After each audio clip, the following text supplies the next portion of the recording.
الحمد لله وكفى والسلام على عباده الذين اصطفى أما بعد أعوذ بالله من الشيطان الرجيم بسم الله الرحمن الرحيم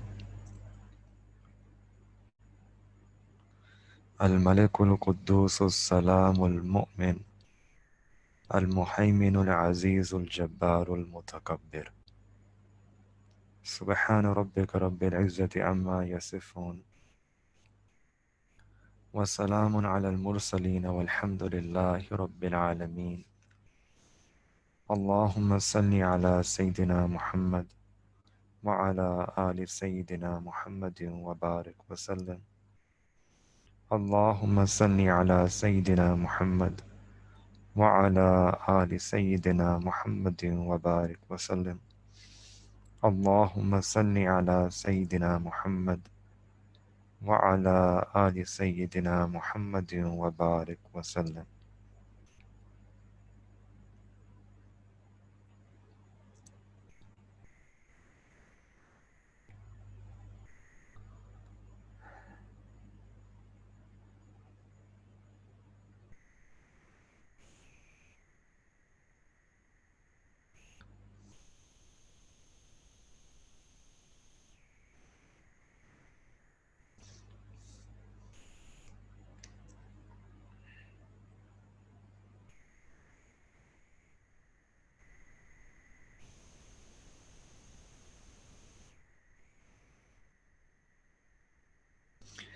The name that we're going to do today, inshallah, is As-Salamu, and this has two meanings.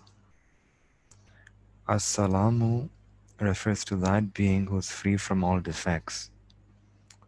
So Allah subhanahu wa ta'ala is As-Salam, and Allah subhanahu wa ta'ala is the one who is free from all nuqus, from all defects, from all flaws, any deficiency. Allah subhanahu wa ta'ala is pure.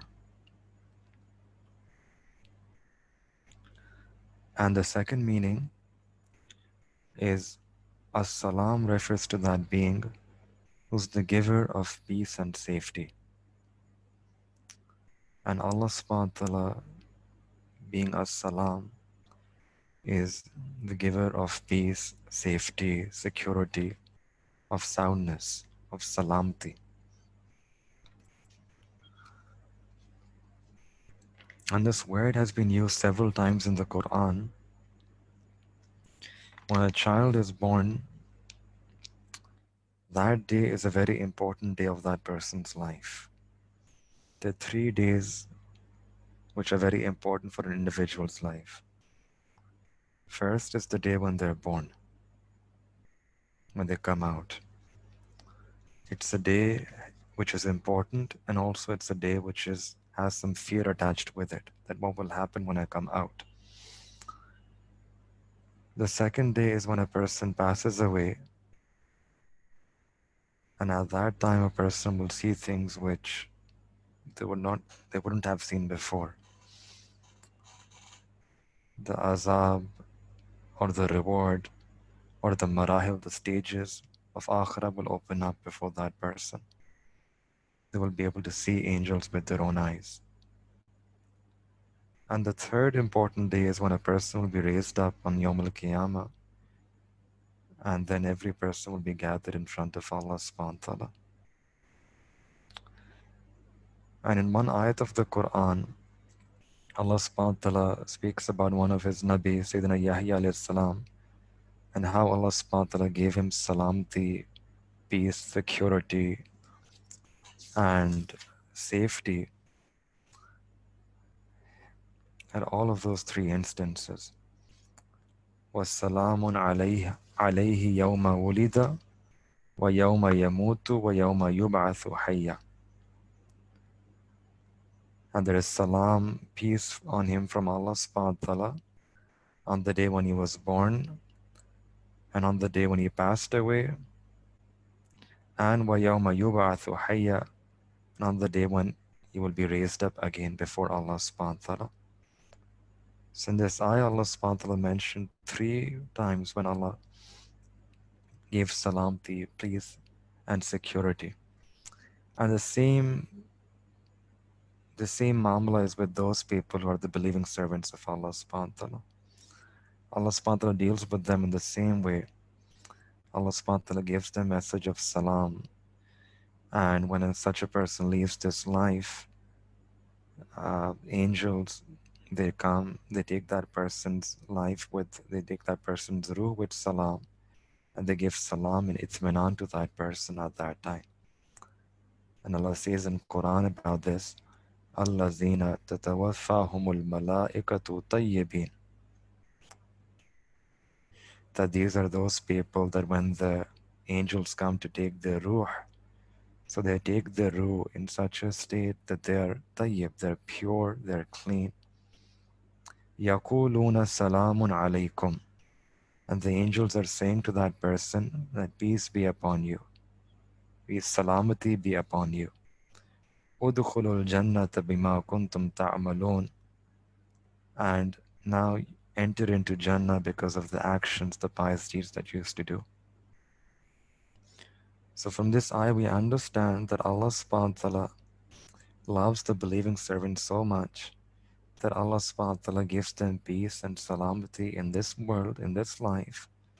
And Allah subhanahu wa ta'ala also gives them salam and peace at the time when they leave this world. And that's why in one ayat of the Quran, Allah mentions this as one of His names, Al-Malikul Quddus Salamul Mu'min. That Allah is that being who is the one free from defect, and He is the giver of safety, peace, security, and salamati.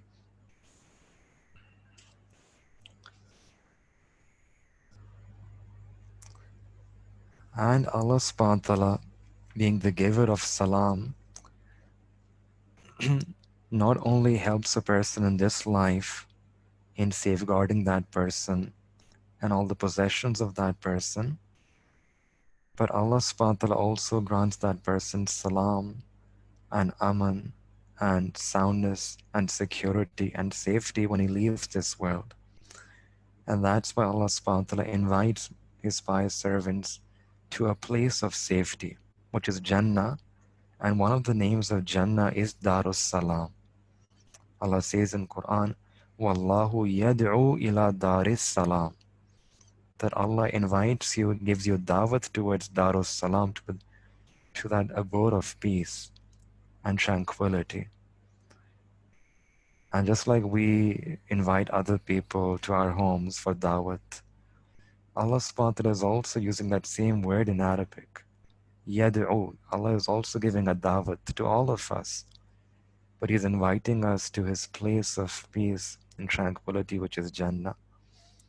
It's a place which is known as Darus Salam because there will only be salam and salam in that place. It will be a place of complete tranquility and contentment and safety and security. There will be no taklif, no difficulty or hardship, no sadness or grief, no illness or sickness. There will be no worry or fear of dying. A person will be there forever and forever and forever. Darus Salam, Jannah. And one reason why it's known as Jannat is called Darus Salam is because every kind of salam, every kind of tranquility and security and peace will be given to a person. And another reason why it's known as Darus Salam is because when people will be living, the dwellers of Jannah, Allah subhanahu wa ta'ala will send angels towards them. And the angels will greet them with the greetings of salam. And the greeting in Jannah will be salam. تحيتهم يوم يلقونه salam. On that day, they will be greeting each other. The angels will greet them with salam, and the believers will greet each other with salam.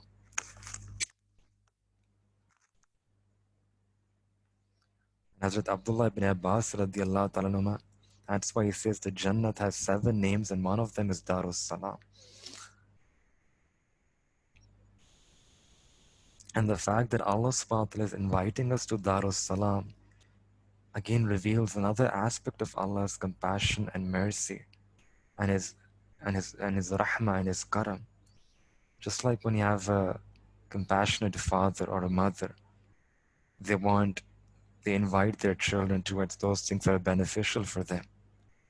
So that's why in the same way Allah subhanahu wa ta'ala, who has infinite more mercy and compassion and rahmah, is also with that same jazba, with that same emotion of mercy, is inviting the believers and in fact all of humanity, all of insan, wallahu yad'u ila daris salam. Your Allah is inviting you towards this place of complete tranquility and abode of peace.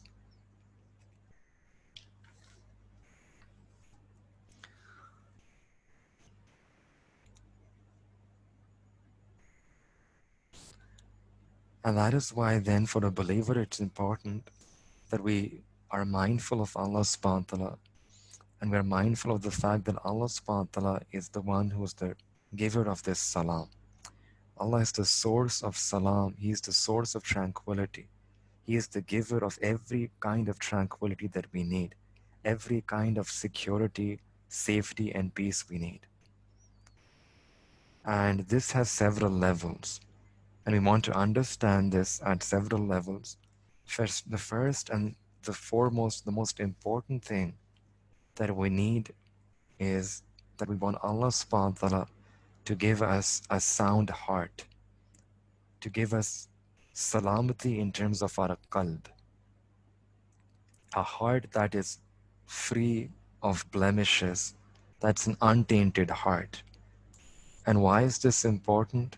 Because Allah subhanahu wa ta'ala in Quran mentions يَوْمَ لَا يَنْفَعُ مَالٌ وَلَا بَنُونَ إِلَّا مَنْ أَتَى اللَّهَ بِقَلْبٍ سَلِيمٍ. That we should remember that day of judgment, when your wealth will not be able to give you any benefit, or our worldly possessions will not give us any benefit. وَلَا بَنُونَ يَوْمَ لَا يَنْفَعُ مَالٌ, your mal, وَلَا بَنُونَ, and your children will not be able to give you any benefit on that day. Sometimes people have children and they think the father feels have a lot of support. But they will find out that on the day of judgment, even the children will not be beneficial. What will be beneficial on that day? What does Allah want? إِلَّا مَنْ أَتَى اللَّهَ بِقَلْبٍ salim. That person who comes to Allah with a qalb salim, a clean heart, a sound heart, a tranquil heart, a heart which is unblemished, untainted, unharmed, which does not have the effect of sins, which does not have the love of any creation, that person will be successful on that day. Only that person will be successful. Only that heart will be beneficial to that person, and that's why each one of us, we are duty bound to achieve this qalb salim, a heart which is salim, which is untainted. That's the goal of our life. Then we have to present to Allah this heart on that day. And that's why this heart is so important, that the Prophet ﷺ said in a hadith that in the body of every human being is an organ, and if that organ becomes bad, corrupt, the whole body becomes corrupt. And if this organ becomes sound, the whole body becomes sound. And know that is the heart of your ruh, which is known as the qalb. All of us have a ruh, and the heart of your ruh is the qalb. So we have to take care of our qalb. We have to work on it. The Prophet ﷺ said that anyone who sins, a black dot comes on their heart. And if they make true tawbah, that dot is wiped away. And if they again do a sin, then again the dot comes. And if they keep on doing sins upon sin without tawbah, then it's dots upon dots until the heart becomes black, as if there is some rust on that. بَلْ رَانَ عَلَى قُلُوبِهِمْ. There is some rust that comes over it. So just like different things can have rust here, you have rust removers. So similarly, we also need to have rust removers for our heart, so that we can get soundness and tranquility in our heart and present this heart to Allah on that day and be successful. So the question then comes is that how can a person purify their heart? How can a person attain soundness of heart? And so there are certain things in Islam, in the deen of Islam, that help a person in order to remove the sickness, in order to remove the impurities and blemishes. The first is zikrullah, the zikr of Allah subhanahu wa ta'ala. Allah's remembrance. Allah says, فَذْكُرُونِي أَذْكُرُكُمْ, that you remember me and I will remember you. And in one hadith, the Prophet ﷺ said, for everything there is a polish. You have a polish for steel, you have a polish for iron, you have a polish for glass, everything in this, you have a polish for that. And the polish, ثِقَالَةُ الْقُلُوبِ ذِكْرُ اللَّهِ.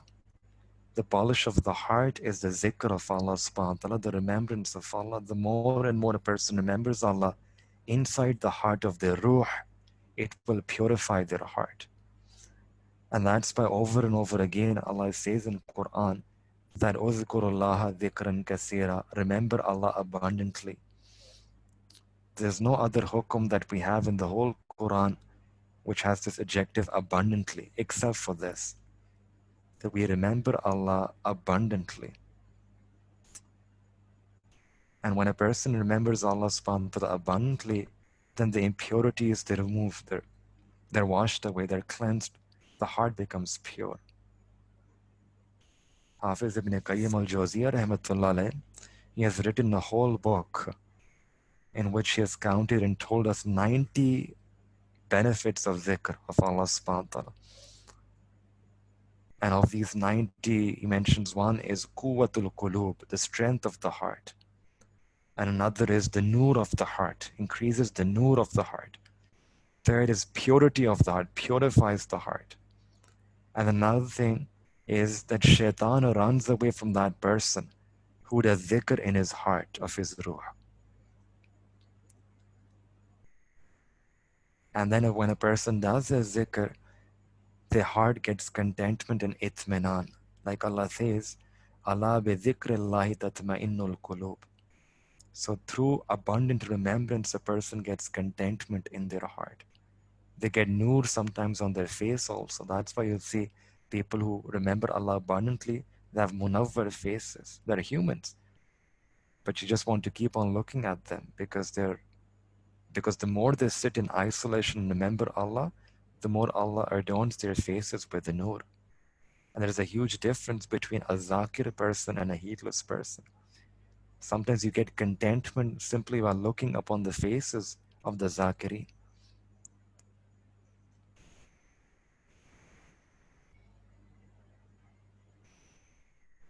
So we should do abundant remembrance of Allah, and this will clear away the impurities from our heart.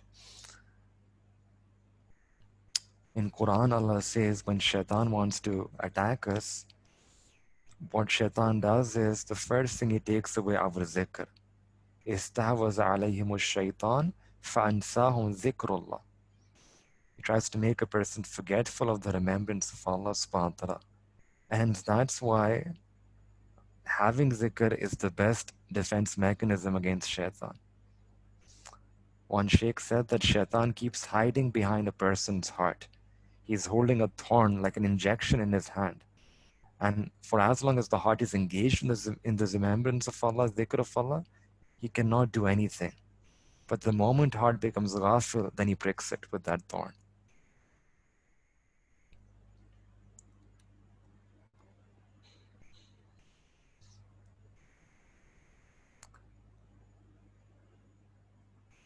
And Allah has said in the Quran, فَذْكُرُونِي أَذْكُرُكُمْ, that if you remember me, then I will remember you. So when a person starts to zikr of Allah, Allah starts to remember that person. And the way Allah remembers that person is that Allah sends His rahmah on the heart of that individual. And then that rahmah washes away the filth from that heart. It purifies that heart. And the heart feels that, and the heart gets contentment and itminan because of the fact that it's being remembered by Allah. It's the object of the remembrance of Allah subhanahu wa ta'ala. So we should do more and more dhikr of Allah subhanahu wa ta'ala. This is the first sabab of making a person's dead heart alive or removing the impurities from our heart. The second sabab for soundness of heart, qalb salim, is tilawat Quran. Through tilawat Quran, again a person's heart can become alive. And that is why Allah says that this Quran is shifa'ul lima fi sudur. It's a shifa for that which is inside your heart, in your chest. It's a mechanism for creating peace and soundness in a person's heart. There is hidayah, there is a shifa, a cure. The more and more we read it with love, the more Allah subhanahu wa ta'ala will drive away the pride and arrogance from our heart. And the person who wishes to please Allah and His Rasul sallallahu, that person should recite the Quran.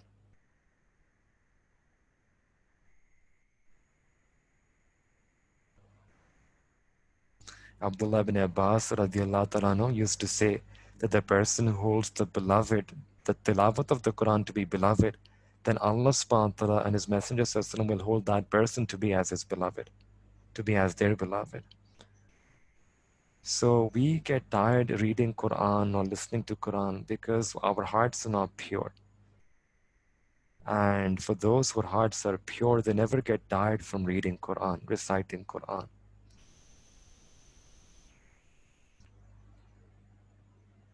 So this is the second way through which a person can purify their heart. It's a very important principle. Sometimes we ask that why don't we have that effect when we listen to the recitation of the Quran? Person can listen to music and that has an effect. They listen to poetry and that has an effect. They start crying. But we're reciting Quran or listening to Quran and that doesn't have an effect. And the answer is that when in the heart, our heart is filled with makhluk and love for ghairullah, then the kalam of other than Allah will have an effect. And whatever lies inside the heart, our heart will be touched by that.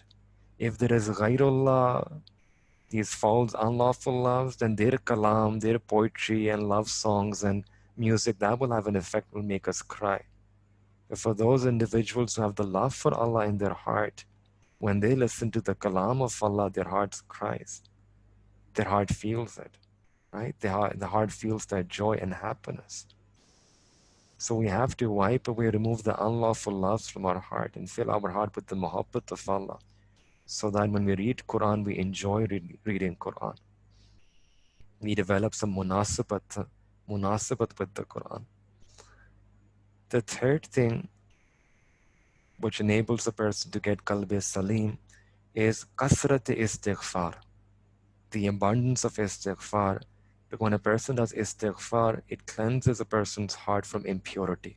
It removes darkness and it fills the heart with the nur. And that's why istighfar is very important. In one hadith, the Prophet ﷺ, Aisha radiallahu anha, she reported, the Prophet ﷺ said that there is mubarak to that person, glad tidings to that person who finds a lot of istighfar in his name amal, in his book of deeds on the day of judgment. So we should have a habit of at least 100 times daily, 200 times if we can, morning and evening. And one should say istighfar from their heart. Astaghfirullah Rabbi min kulli zambin wa atubu ilay. Not just simply, 10, 90 to go. Yes, person should say istighfar from their heart. They should feel that remorse and regret and guilt. And then with focus on Allah, they should say it. Not only with their tongue. So 3 things we have mentioned to make the hearts alive and pure: dhikrullah, tilawat Quran, the abundance of istighfar, and then number 4 is kasrat dua, making dua, especially while crying. That also attracts the rahmat of Allah, and then one glance of rahmah is actually enough for us. If we can somehow have that humility, sincerity, ajizi, and with a broken heart, we call Allah subhanahu wa ta'ala, we beseech Him, then when we get that one glance of rahmah, our matter is dependent on that one glance of rahmah. And that's why we should do kasrat dua, ask Allah subhanahu wa ta'ala for His rahmah. That, oh Allah, shower your grace, your rahmah upon me, because this purification, the tazkiyah cannot happen illa ma rahima rabbi. Sayyidina Yusuf alayhi salam, he made dua. He said that the nafs is amara, it commands a person towards evil and will continue to command a person towards evil, except when Allah's rahmah, rahima rabbi, except for the rahmat of my Rabb. Yani when we have the rahmat of Allah subhanahu wa ta'ala, then the heart will be inclined away from evil. So if the whole matter depends on the rahmat of Allah subhanahu wa ta'ala, then all the more we should make dua to Allah, ask for that gaze of rahmah. Allah shower us with that glance of rahmah and remove the darkness of the heart and remove the hardness of the heart. Allah tells us in Quran that make dua to me. Ud'uni astajib lakum. Call me, I will answer your prayer. And those who don't make dua, Allah views that to be a sign of arrogance, that why aren't you making dua? So that's why a person should make dua to Allah subhanahu wa ta'ala. Allah is very close to a person when they make dua. وَإِذَا سَأَلَكَ عِبَادِي عَنِّي فَإِنِّي قَرِيبٌ. When my servants ask about you, ask you about me, فَإِنِّي قَرِيبٌ. Tell them I'm very near to them. Very near. So asking Allah in dua to soften and purify our hearts.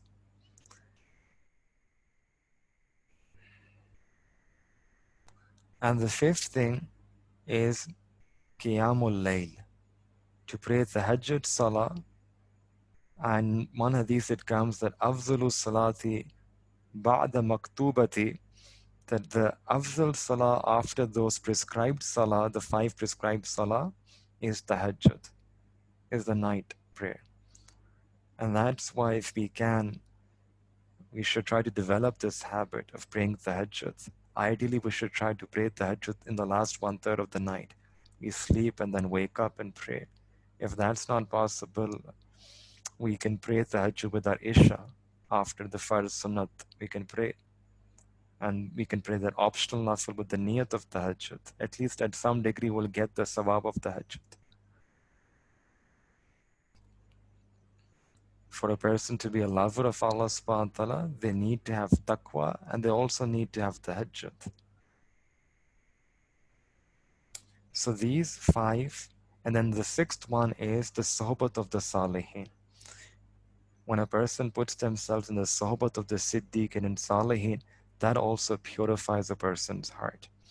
And one hadith the Prophet ﷺ said that al-ainu haqqun, that the gaze is haqq.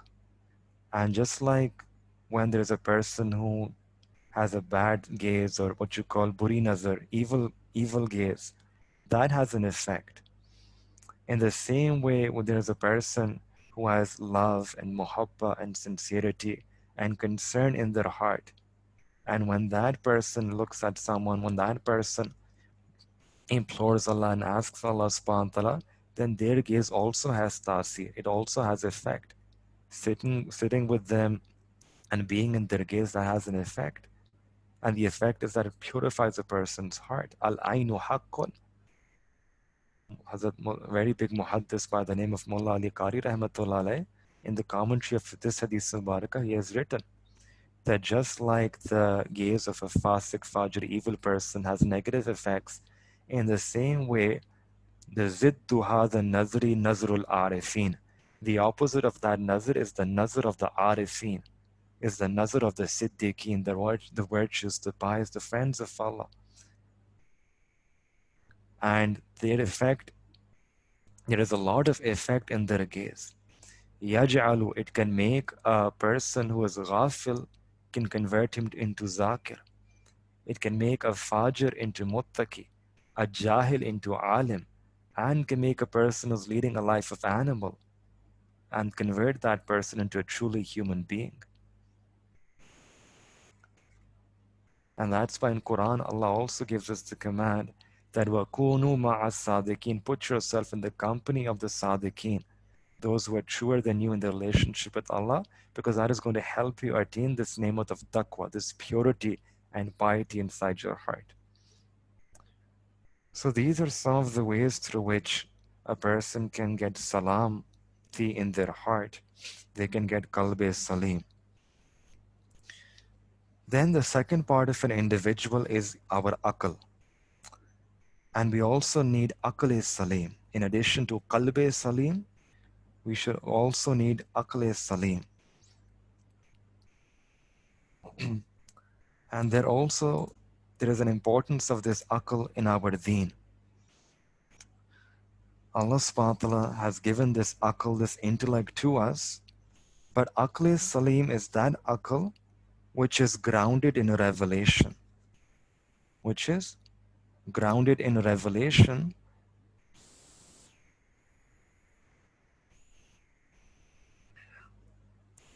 And this such an akal is the name of the Allah subhanahu wa ta'ala. But sometimes what happens is that there are some veils that can cover a person's intellect. And there are two big veils which can cover a person's intellect and can prevent that person from having this akal salim, this pure, sound intellect. What are those two veils? Number one is desires, shahwat, and the other is ghazab or anger. Those who have these two veils, even if they're intelligent, their intellect stops. Their intellect stops working. And that's why it's important to have qalb salim. Your akal cannot be akal salim without qalb salim. Because akal salim is only, a sound intellect is only when your desires are, and your anger is under control. So there is a connection here, right? Many times people get the nur and qalb salim, and then that helps a person to get akal salim. And on the other hand, if a person's heart is not pure, their heart is not purified of these unlawful desires, of shahwat, of anger, then outwardly they might have a very high GPA in universities. They might getting a mumtaz in their grades, A pluses. But that is not aql salim. That's just mehz aql. Even if they're in the worldly sense have a high IQ level, intelligent, but they lack this aql salim. So these are two things. When a person becomes angry, ghazab, if their anger is not controlled, then that anger can become a veil. When the person is angry, they do things that are very unintelligent. And when the other thing, when a person's desires are there, they're uncontrolled, then again, a person's akal has been veiled. Shahwat and desires, they can take a person in the other direction. And sometimes that is what happens, that instead of being ruled by akal, yani akal is salim, a person makes their because of anger or because of desires, a person goes on the other way.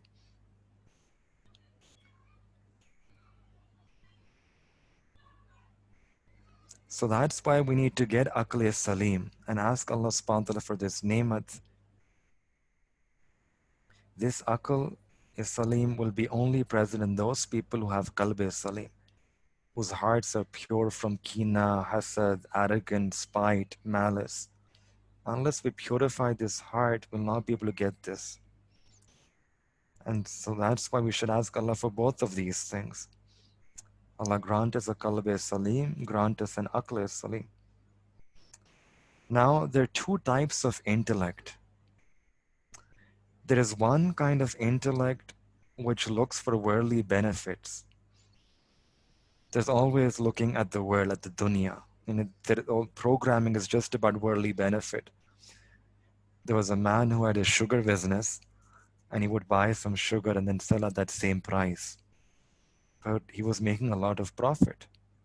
And then someone asked him that what's happening here? That you're buying sugar and selling at the same price, but now you're also getting so much money?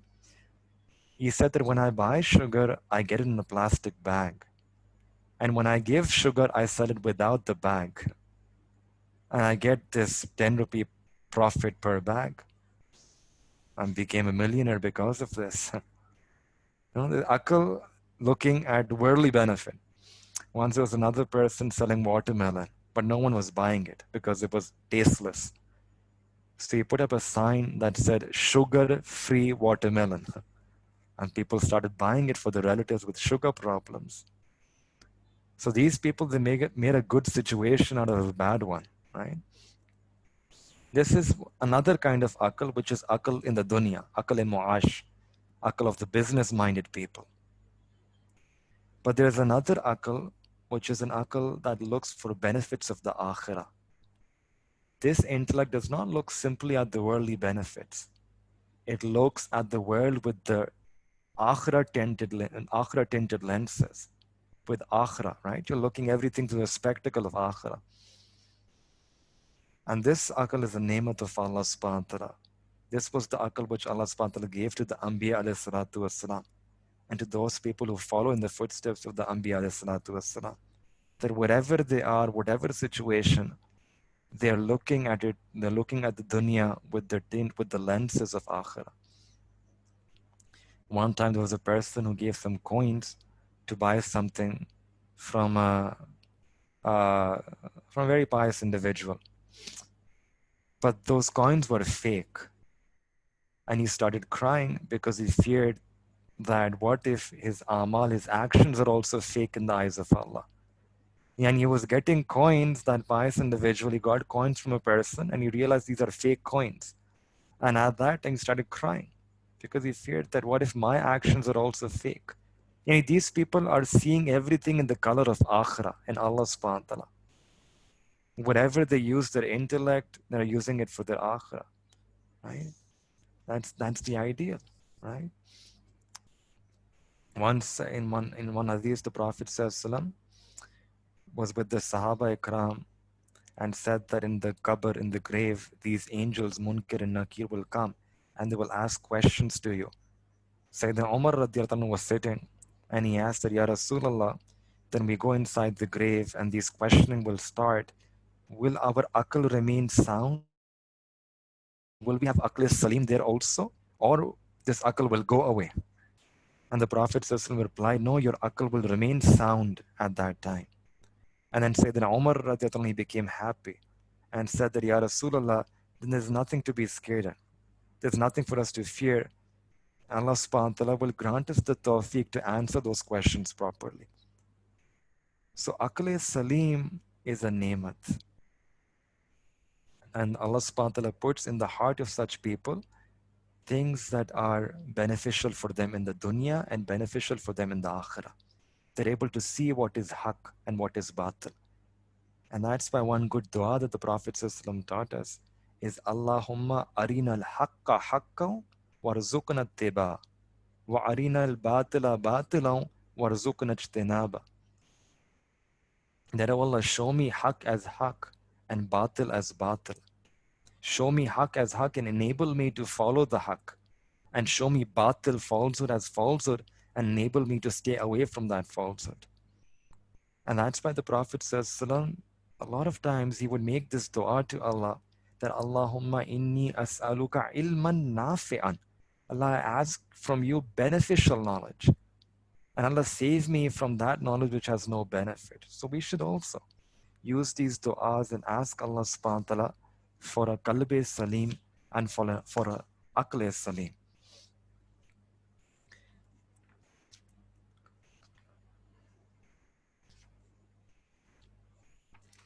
Then in addition to our qalb and our aql, we also want to have salamti, security and safety in terms of our wealth.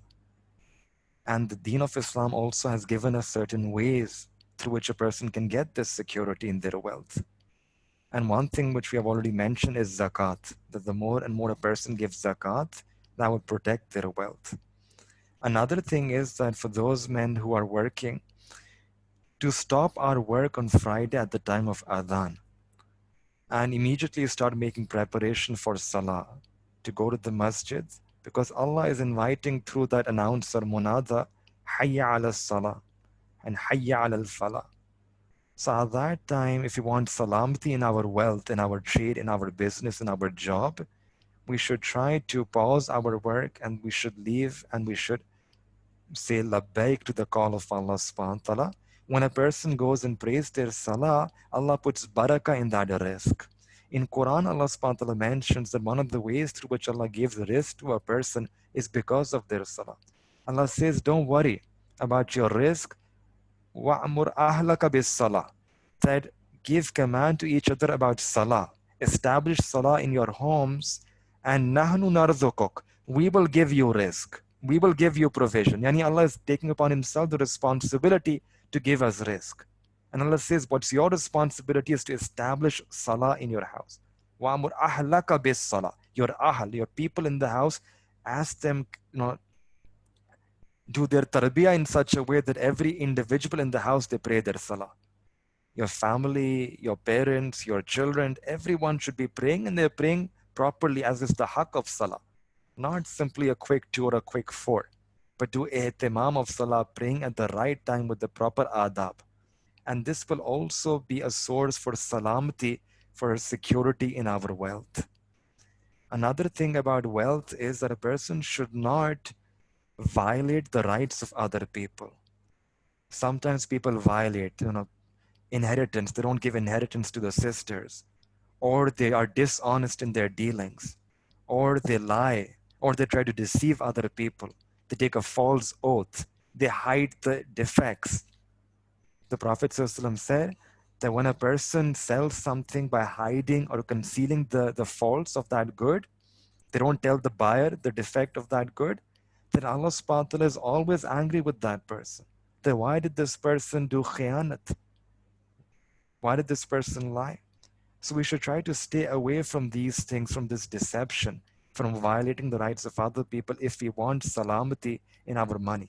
We should always remember that Allah is a razik. Our risk is in the skies. It's not with the people. No one can snatch away our risk because it's there in the heavens. وَفِي السَّمَاءِ رِزْقُكُمْ. Allah says that in the Quran. So why do we need to engage in these unlawful practices in order to get that risk? We will not be able to increase it or decrease it. Whatever we are destined to get, we will get it. And if you're destined to get it, then why not just get it the lawful way? Why try to deceive others and lie and engage in such deceptive practices? The only result will be that we will be stamped with barakati in that risk. We will lose that salamti and security of that risk and mal. Then after our wealth, we also have been given another nemat, that is our physical body. And we should also ask Allah subhanahu wa ta'ala for salamati, for soundness and safety and security of this physical jism that we have. And there are certain du'as and ayat of the Quran that a person can recite, through which a person can get this salamati of their jism. One very good practice is that after every farz salah, to recite Ayatul Kursi and Kul A'udhu bi Rabbil Falak and Kul A'udhu bi Rabbin Nas, to do ihtimam of these three things. Yani the last two surahs, Surah Falak and Surah Nas, this was the continuous mamul of the Prophet ﷺ, even in the last illness. Even at that time when the Prophet himself did not have the strength to be able to say these two surahs, Aisha radiallahu ta'ala, she says that I recited these surahs and I blew it on the blessed hands of the Prophet ﷺ, and I used the blessed hands of the Prophet ﷺ to wipe his whole body because the barakah was in the blessed hands of the Prophet ﷺ.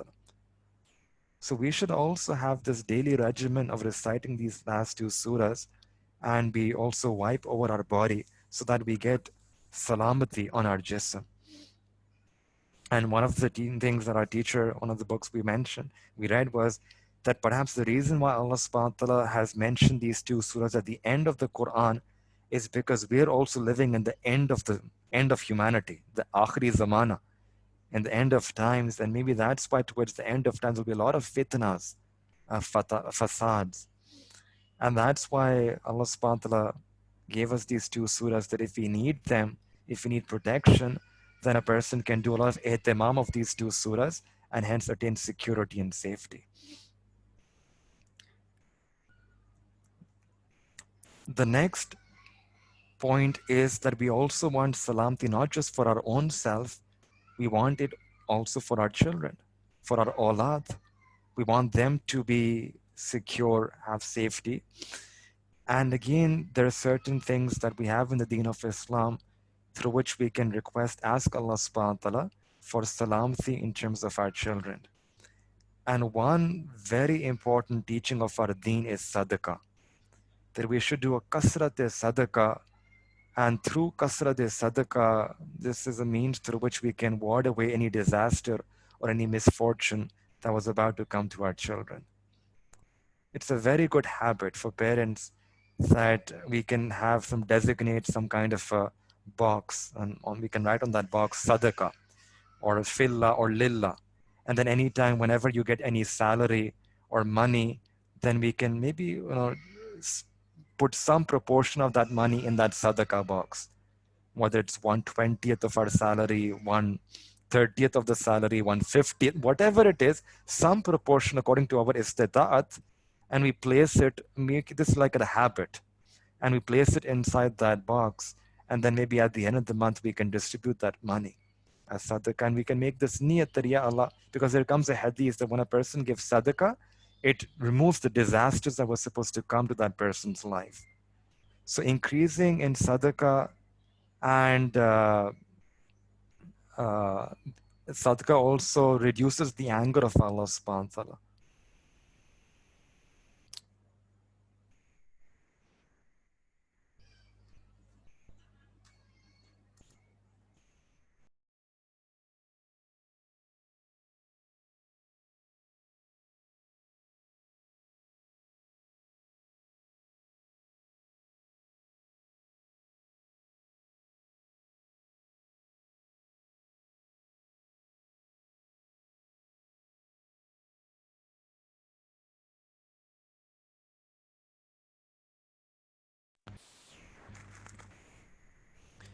The second thing that we have in Hadith Mubarakah is that sometimes people are worried, parents are worried about evil gaze for their children, nazar bad.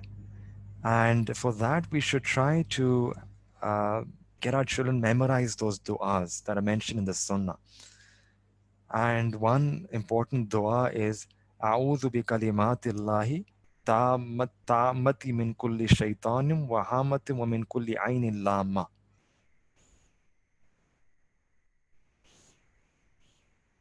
That, O Allah, I seek refuge with your kalimat, with your complete kalimat, from every shaitan, from every poisonous animal, and from every kind of eye which is evil. And Hazrat Abdullah ibn Abbas radiallahu ta'ala anhu, he narrates that the Prophet ﷺ would make this dua on behalf of Hazrat Hassan and Hazrat Hussain radiallahu ta'ala anhuma. That Allah, I put them in your hifaza, I give them to you in your hifaza, and he would recite this dua. And similarly, it is also mentioned that Sayyidina Ibrahim alayhi salatu wasalam, he would also recite this and for his two sons, Sayyidina Ismail and Sayyidina Ishaq alayhi salam. And he would seek the refuge of Allah subhanahu wa ta'ala. So we should also try to recite these du'as for our children, maybe make them memorize it, that's ideal, and ask Allah subhanahu wa ta'ala to protect them from all kinds of fitna, from jinn, from shaitan, from all poisonous animals, and from all kinds of evil gaze. And after that, make dua to Allah ta'ala to keep them in their hafaza, in his hafaza. Whenever our children they leave the house, we should try to teach them that you should say, seek protection from Allah. We should give them the dua that fi amanillah, that we're placing you in the aman of Allah, and that may Allah be your custodian. We're placing you in the custody of Allah subhanahu wa ta'ala. And similarly, there's also another sunnah dua, Astawdi'ullah dinak wa amanatak wa khawatima amalik. That I give your deen, your amana, and the ending of your actions, the results of your actions, all of them to Allah subhanahu wa ta'ala. That I'm handing you over to Allah subhanahu wa ta'ala in the hifazat of Allah, in the protection of Allah subhanahu wa ta'ala. May Allah be your muhafiz, your protector. And for those who have young kids, so they can play outside, but when the time for Maghrib starts, we should call our kids inside. We should not allow them to play outside after Maghrib. Because the Prophet ﷺ said, when the night begins, yani this is about Maghrib, when the time for Maghrib starts, Azan starts, the night begins, then you should stop your children and you should bring them inside, because at that time, the shayateen, they spread on the earth. The shayateen, they spread out on this earth. And then when some portion of the night has passed, then you can give them ijazah to come out.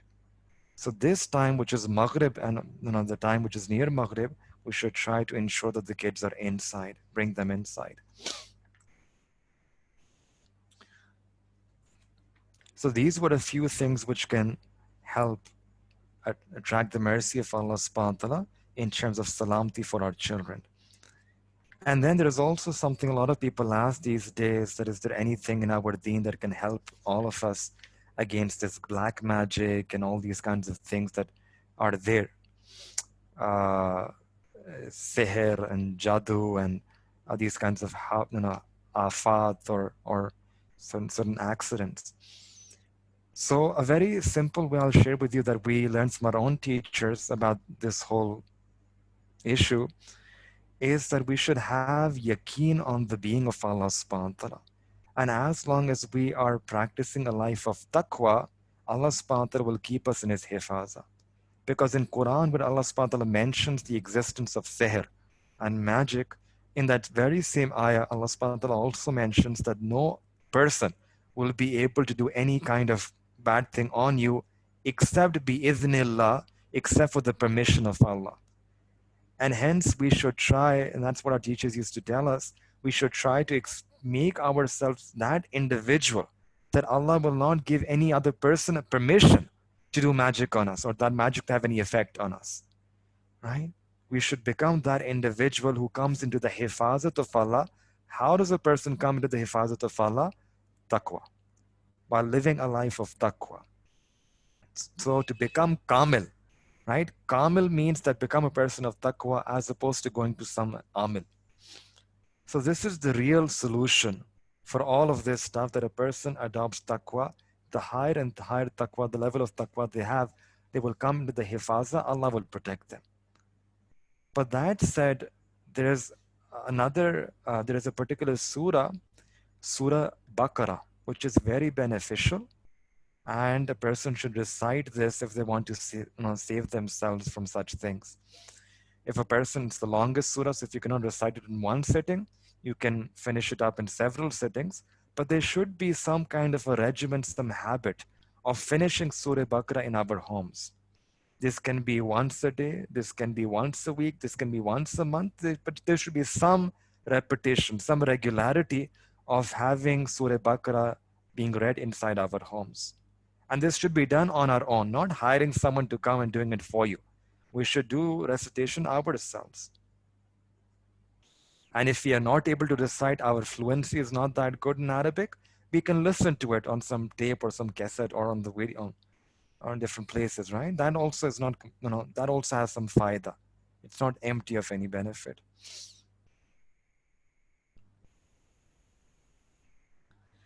Likewise, whenever we leave our house, our homes, we should do ihtimam of the du'as, of entering the washroom and leaving our home and entering our home. There are masnoon sunnah du'as. And we should say Bismillah and mention that dua, especially when we are leaving the house. There is a dua, Bismillahi tawakkaltu ala Allah wa la hawla wa la quwwata illa billah. That's a dua we should make. And when a person makes this dua while leaving their home, they get 4 blessings from Allah. Number 1, this dua becomes sufficient for that individual, because that person has placed his tawakkul, his reliance on Allah. That dua becomes sufficient. Number 2, that person is saved from any calamity that could have happened outside. And number 3, Allah guides that person on the right path, shows them the correct way. And number 4, Allah saves that person from shaitan. Allah keeps shaitan away from that individual. So a person, they get these 4 benefits, 4 blessings when they recite this sunnah dua for leaving the house. Bismillahi tawakkaltu ala Allah, la hawla wa la quwwata illa billah. Another thing which is mentioned in the sunnah, which helps a person against evil gaze, is that whenever you see something which is you like or you love, you should always say MashaAllah or Barakallah. You see your children, MashaAllah. You see your house, MashaAllah. You see your car, MashaAllah. Anything that you like, right? Anything that you look and you feel happy, you should say this, Masha Allah, Barakallah, La hawla wa la quwwata illa billah. And whenever any person, when they recite this, then that thing will be saved from any negative effect of evil gaze.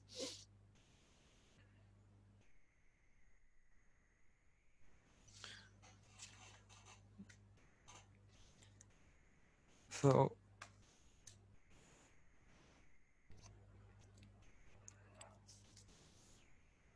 so this was the first aspect of this name, that we have to worship Allah subhanahu wa ta'ala, being mindful that Allah subhanahu wa ta'ala is as-salam. He is the giver of peace, security, and safety. And in all these different ways, we should ask Allah subhanahu wa ta'ala to give us security and salamati in our qalb, in our heart, in our akal, our intellect, in our body, our wealth, our children, and keep us away from all harmful things. But another principle, if we want to get this salamati from Allah subhanahu wa ta'ala, we also have to become people who provide safety, security, salamati to fellow believers. And this is another very important thing in our deen, because the Prophet ﷺ said in a hadith that al-muslimu man salim al-muslimuna min lisanihi wa yadihi. That a Muslim is that person that other Muslims, they are they're free, they are in security. A true Muslim is that person from whose tongue and hand other believers they remain safe. So if we want safety from Allah subhanahu wa ta'ala and security, then for that we have to ensure that other people are also safe. Other believers, salim al muslimuna min lisanihi wa yadihi.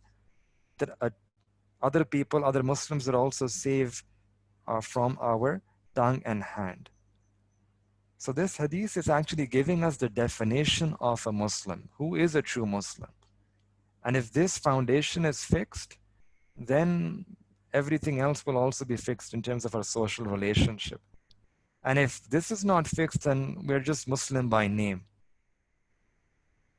So the Prophet in very simple language, very simple words, is telling us that Muslim is that individual that other believers are safe from his tongue and from his hand.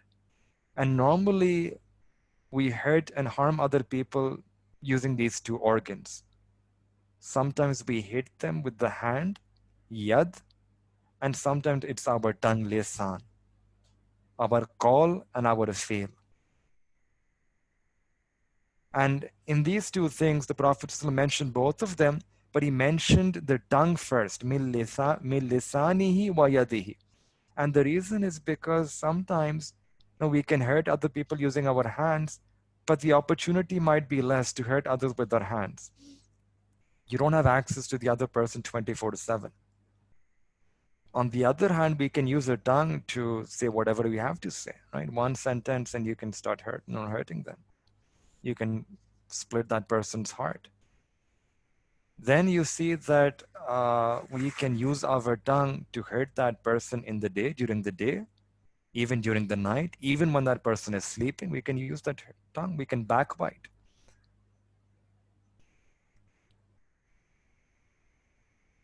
And to hurt someone with the hand requires a lot of, not a lot, but some kind of effort. But to say something with the tongue is very easy. So for all of these different reasons, this was the hikmah of the Prophet ﷺ, that he gave us a very beautiful golden principle, you can say a nichod, a summary, one of the summary teachings of the Deen of Islam, that man salim al Muslim, a true Muslim, man salim al Muslimuna min lisanihi wa yadihi. True Muslim is that from whose tongue and hand other believers they remain safe. So this is the beginning, the foundation, not causing harm to other people. But we should go and proceed, go beyond that, and we should become a source of salamati for other individuals. And one very beautiful teaching of our deen here is that we should say salam when we meet fellow believers. Assalamu alaikum. And subhanallah, when person becomes a true mu'min, a true believer, that then they not only get salam from other fellow believers, they get salam from Allah subhanahu wa ta'ala. Allahu Akbar Kabira. Sayyidina Jibreel alayhi salam once came to the Prophet sallam and said uh, that, and he came to Sayyidina Prophet, the Prophet sallam, and then the Prophet sallam said to his wife, Amma Khadija radiyallahu ta'ala an, that Ya Khadija, inna Jibreel alayhi salam yukri'aki salam.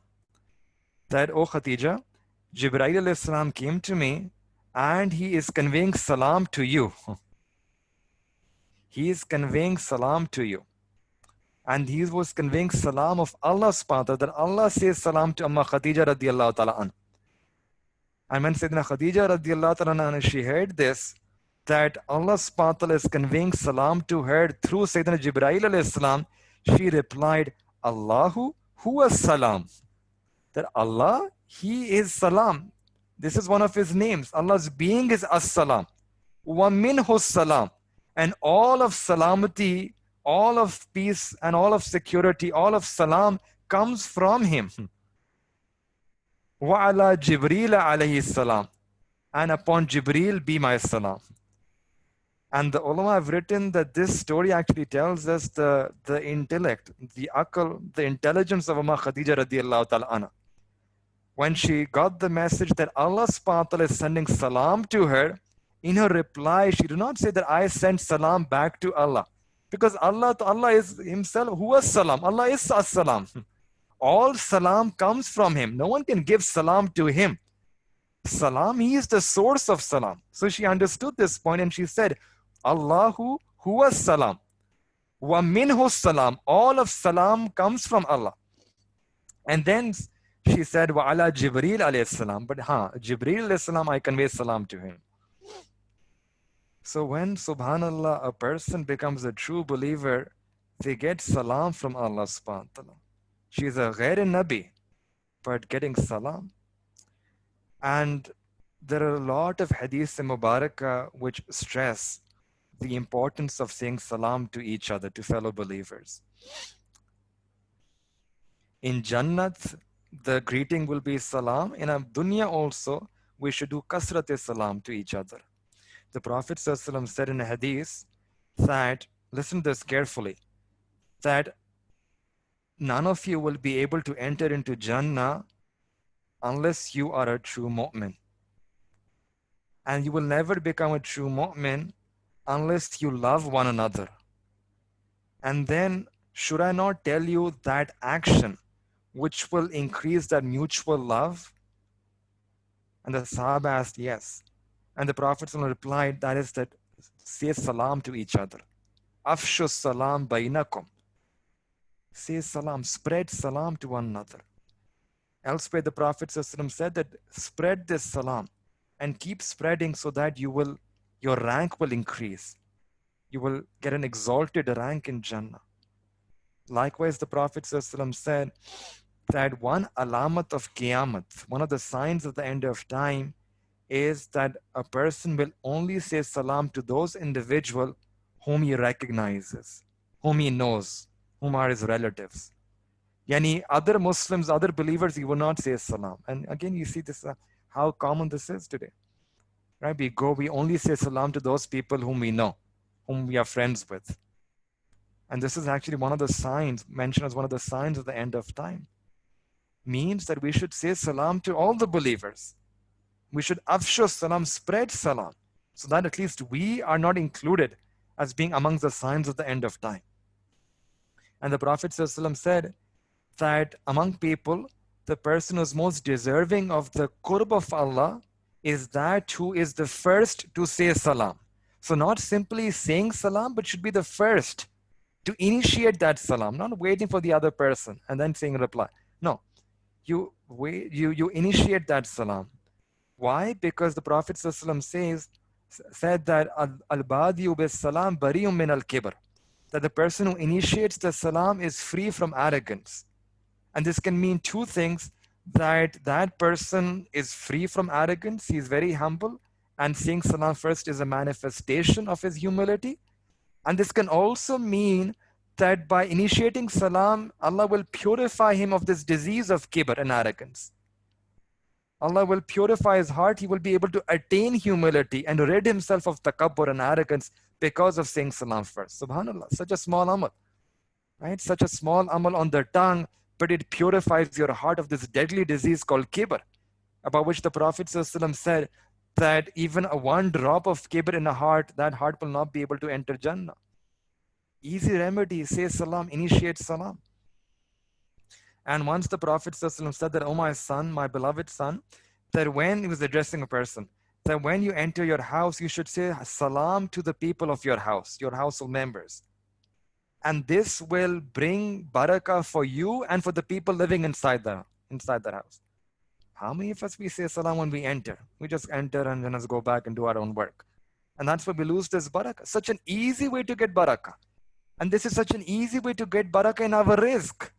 You enter your house and you say salam to your wife, salam to your children, salam to your parents, salam to other people. Say salam. And Allah will increase the rizq. That's why this was the mustaqil sunnah of the Prophet ﷺ.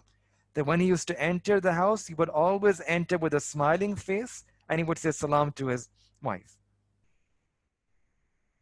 So we speak about other sunnah. This is also another sunnah, right? Ittibai sunnah, saying salam. And in one hadith, the Prophet ﷺ said that there are 4 things which increase a person's mutual love, which help to increase mutual love, and one of them is salam. That when you meet your believing, when you meet any believer, your believing brother or sister, you should say salam to them. And listen to this hadith. This is mentioned in several books of hadith. The Prophet ﷺ mentions 4 things, 4 amal through which a person will be able to enter into Jannah peacefully, securely, safely, with salamati. I'll read you the Arabic and then I'm going to translate this. Ya ayyuhan nas, the Prophet ﷺ addressing, O people, at'imut ta'am, that feed people food, give them food to eat. Wasilul arham, and do sila rahmi, join ties of kinship. Wa afshus salam, and spread salam between one another. Wasallu bil layli wa nasu niyam, and pray the tahajjud salah. Tadkhulul jannata bi salam, you will be able to enter into Jannah with salamati. Subhanallah, how easy it is for a person to do these 4 things, right? 3 of them pertain to akhlaq, that you feed people, that you join ties of kinship, salah rahmi, and you say salam. It doesn't take money to spread salam. You don't have to spend any money. So we should say salam to each other, and we should try to say the full salam. Assalamu alaikum wa rahmatullahi wa barakatuhu. Full salam. It's maybe there is a secret here. Subhanallah. This is such a beautiful greeting that Allah subhanahu wa ta'ala has given us, right? And if you look at other cultures, when they wake up, when they meet each other, they exchange some kalimat of love and muhabba. You say good morning, good evening, right? In Persian, shabba khair, subha bakhair. But look at the Sharia and the beauty of our Sharia. The Prophet ﷺ, the kalimat that we have been taught is that when you meet each other, say assalamu alaikum, that may salamati of Allah be upon you. And when you say this, you're actually saying 2 things. That when I say assalamu alaikum to someone, so I'm saying that may your wealth be protected, be saved from my shar. May your badan, your jism be protected from my shar. May your izzat, your honor remain intact and not be harmed by me in any way. Yani I'm saying that you have my guarantee that I will not harm you in any way. Assalamu alaikum. That there will be source, there will be peace, and there will be salamti, security from my side towards you. So you can be relaxed about your jism, about your mal, about your wealth, about your izzat. All of those things I'm placing in peace. And then that person also replies and says, Wa alaykum assalam wa rahmatullahi wa barakatuh. He gives me that same greeting. So this salamati is actually two things. It's a dua to Allah Ta'ala that, oh Allah, give that person salam. And at the same time, it's also a promise to that other person that you're pledging that I will not harm you. I will not harm your wealth, your izzat, your body, nothing. You are protected. I will give you peace and security from my side. So this is such a beautiful teaching, and we should try to say the whole phrase, Assalamu alaikum wa rahmatullahi wa barakatuh.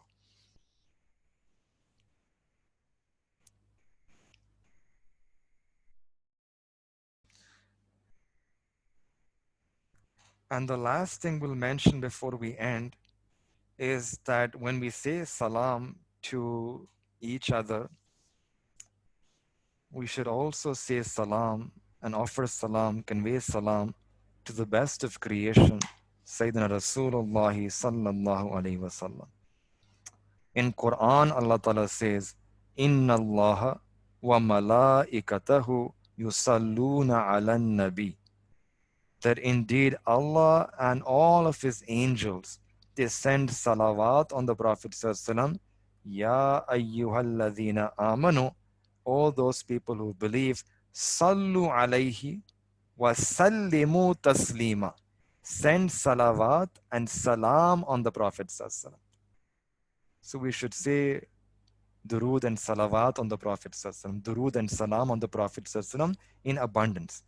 Allahumma salli ala Sayyidina Muhammad wa ala ali Sayyidina Muhammadin wa barik wa sallim. Once, when a person, in one hadith, the Prophet ﷺ said that on the day of judgment, the person closest to me will be the one who has sent the most durood onto me. So there is so much importance of reciting durood and salam on the Prophet ﷺ. We should recite this excessively if we want to be close to the Prophet ﷺ in Jannah. It comes in another hadith that reciting durood and salam, it brings one closer to Allah and the Prophet ﷺ. We should have this niyat that that the Prophet ﷺ said, tahadu tahabu, exchange gifts. As a result, Allah will increase mutual love. So, Ya Allah, I'm sending this durood and salawat as a gift to the Prophet ﷺ. And in return, Allah, I ask you to increase this mutual love. Increase me in my love for the Prophet ﷺ. And when a person sends one durood on the Prophet ﷺ, whoever, Allah subhanahu wa ta'ala showers that person with 10 blessings. Allah exalts that person 10 times.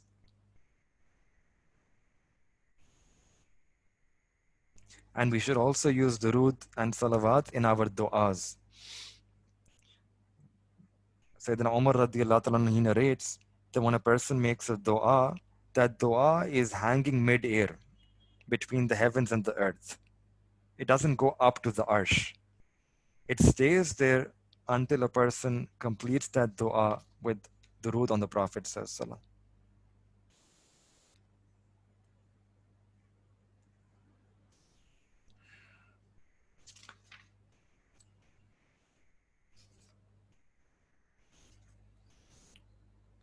I'll just end with one hadith which is mentioned in Ibn Abi Dunya. Allama Numairi rahmatullah alayhi, he narrates this. Hazrat Abdullah radiallahu anhu is the Ravi. He says that the Prophet ﷺ said that on the day of Qiyamah, Sayyidina Adam alayhi salam will be given such a maqam on the arsh where he will be wearing two green garments, two pieces of green garment, and he will be given a very high qad, very tall. He will be so tall that he will be able to see his descendants, yani the Bani Adam. He will be able to see that who is going to Jannah and who is going to Jahannam. And he will be watching, and he will see that at one place there will be one ummati of the Prophet ﷺ, who will be dragged, and the angels will be taking him to Jahannam. And at that time, Sayyidina Adam alayhi salam will call, Ahmadu, Ya Ahmadu, Ya Ahmadu. and he will call the Prophet Sallallahu. This is one of the name of the Prophet Sallallahu. And then the Prophet Sallallahu will reply that Labbaik ya Abul Bashar, that, oh, father of humanity, Labbaik, what is it? And Sayyidina Adam al-Islam will tell that there is one ummati of yours, and the angels are dragging that person into Jahannam. And then it comes that the Prophet ﷺ will say that if I shuddul mi'zara, that I'm going to tightly tie my lower garment. Sometimes when you, in the Arab culture, when you want to do something very important, significant, they would use this. They would tie their lower garment properly. And then, وَأَسْرَعُ فِي أَثْرِ الْمَلَائِكَةِ, and then I'm going to quickly go behind those angels who are taking that person, my ummati, into Jahannam. فَأَقُول, and I will say, Ya Rusulu Rabbi, qifu, that all the messengers of my Rabb, stop, stop, stop. فَيَقُولُونَ, but the angels will reply, نَحْنُ الْغِلَاظُ الشِّدَادِ, that we are very firm, we are very strict, we are very strong, and we do whatever Allah has commanded us to do. We will not disobey Allah subhanahu wa ta'ala. فَإِذَا أَيَسَ النَّبِيُّ صَلَّى اللَّهُ عَلَيْهِ وَسَلَّمَ, listen to this, when the Prophet will become sad that these angels, they're not stopping, they're not listening to my statement. And at that time, the Prophet will take his blessed beard in his left hand, and then he's going to look up towards the Arsh. And then he will say that, oh Allah, didn't you make a promise to me about my ummah, that you will not put me into grief regarding my ummah? And this will be a very humble action out of humility that the Prophet will present to Allah subhanahu wa ta'ala, holding his blessed beard with his hand and then looking up to Allah ta'ala and pleading Allah that, Allah, you made this promise that you will not put me into grief about my ummah. And then after that, there will be a voice that will come from the Arish, which will say that, oh angels, Ati'u Muhammada, that listen to Muhammad sallallahu, and waruddu hadha al-abd ila al-maqam, and return the servant back to that scale, back to that place, the mizan, where the actions are being weighed. So this person will be brought back to that mizan. And then the Prophet sallallahu will take out bitaqatan bayda'a kal anmilati. He will take out a small piece of paper, the size of which will be not even the full finger, right? The size of which will be approximately the size of a finger. He will take out that chit of paper. And then the Prophet will put that piece of paper on the right-hand side of that scale, in the good amal. And while putting it, he will say, Bismillah, wa huwa yaqul Bismillah. And as soon as that paper will be placed, that palada, that scale of good deeds will become heavy. And it will become heavy, and then one angel, the announcer, will announce and say that this person has succeeded. Su'ida wa su'ida jaddahu. He has succeeded and father has succeeded. Wa thakulat mawazinahu. His good scale has become heavy. And in taliqu bihi ilal jannah. Now take this person to Jannah. But fayaqul, that person will say, Ya Rusulu Rabbi, O the messengers of my Rabb, Kifu, stop, stop. As'ala hadha al-abd al-kareem ala rabbihi. Let me ask that, who is this Kareem person? Let me know who is this person, who helped me here. Fayaqulu, that person will ask, Bi abi anta wa ummi, may my father be sacrificed for you, may my mother be sacrificed for you. Ma ahsana wajhuk, how noble and how beautiful is your face. Wa ahsana khulquk, how beautiful is your character. Man anta, who are you? Faqad akaltani, you have reduced asrati, you have reduced my sins. Wa rahimta abarati, and you had taras, you showed mercy on my sadness, on my grief. And then fayaqulu alayhi salatu wassalam, the Prophet will reply to that person and say, Ana nabiyyuka Muhammad. Ana nabiyyuka Muhammad. I am your Nabi Muhammad. Wa hazihi salatuk. And this is that durood that you used to send to me. This is that durood and salam you used to send to me in the dunya. And now I'm giving this back to you when you needed it the most. And because of that durood and salam on the Prophet ﷺ, that person's good deeds will become heavy. And Allah subhanahu wa ta'ala will decree Jannat for that person. So we make dua to Allah subhanahu wa ta'ala that may Allah subhanahu wa ta'ala enable us to worship Him in such a way that we are mindful that Allah subhanahu wa ta'ala is that being with us salam. May Allah subhanahu wa ta'ala grant us salamati in our qalb is salim. May Allah grant us salamati in our aql is salim. May Allah subhanahu wa ta'ala grant us salamati in every aspect of our life and our children. And may Allah subhanahu wa ta'ala make us a source of salamati for our fellow believers. And on the day of judgment, may Allah subhanahu wa ta'ala grant all of us the shafa'at, the intercession of the Prophet sallallahu. May Allah ta'ala grant all of us the tawfiq to increase our durood and salam in this dunya, to become regular in durood and salawat in this life, in this dunya, every day. It's about tawfiq. We should ask Allah ta'ala for tawfiq in these nights of Ramadan to become people who are regular in our zikr, in istighfar, people who are regular in saying durood and salawat on the Prophet at least 100 times daily. And we should also ask Allah subhanahu wa ta'ala for tawfiq that may Allah ta'ala make it easy for us to use all of these different means through which we can achieve salamati in all of our aspects, in our qalb, our aql, our dunya, our deen. I'll end with one last dua that the Prophet ﷺ has taught us, and maybe we can also some point give you the Arabic. It's a very jame dua, one dua that all of you would know. Allahumma anta salam wa minka salam tabarakta yazal jalali wal ikram. The Prophet ﷺ used to recite this dua after every farz salah. That, oh Allah, anta salam, that you are salam. Wa minka salam, and from you is all peace and salam. Tabarakta yazal jalali wal ikram. And Allah, you are blessed are you, O the possessor of majesty and honor. Another dua is Allahumma inni as'aluka al-afiyata fi dunya wal akhirah. That, oh Allah, I ask you for afiyah in my dunya and in my akhirah. Allahumma inni as'aluka al-afwa wal afiyah fi dini wa dunyaya wa ahli wa mali.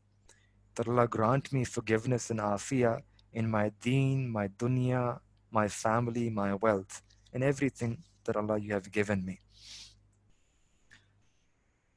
So may Allah subhanahu wa ta'ala do our hifaza. May Allah subhanahu wa ta'ala allow and enable all of us to do amal on these teachings. Wa akhiru da'wana and alhamdulillahi rabbil alameen.